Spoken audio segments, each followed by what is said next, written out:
Hello everyone, welcome back to the channel. Hope you are doing well and fine, and in today's video I'll be showing you fix iTunes gift card not redeeming. So without wasting any time, let's just jump right on the video and make sure to watch this video till the end and follow the steps as well. In order to fix iTunes gift card not redeeming, the first method that you can use is re-enter the code carefully. Typing mistakes are the most common reasons, so what you can do is look at the code on the back of your card, enter it slowly and don't confuse O's with 0, I's with 1 and S with 5, and try copy and paste if it's a digital code. Second method is make sure you are using the correct reason. Apple gift cards are region locked. Example, a US gift card works only on US Apple ID, a UK card works only on a UK Apple ID.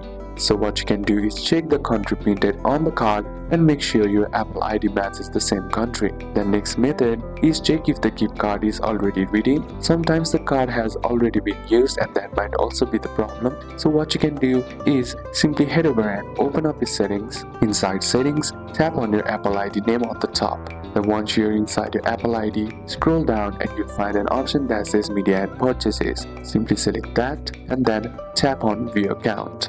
Then once you're inside your View Account option, what you need to do here is check your Apple ID balance. If the balance increased earlier, then the card was already redeemed. So these are a couple of steps that you can apply, and that's it for today's video guys. Hope this video was useful to you. Leave a like if it did, comment down any questions that you have, and see you soon on the next one.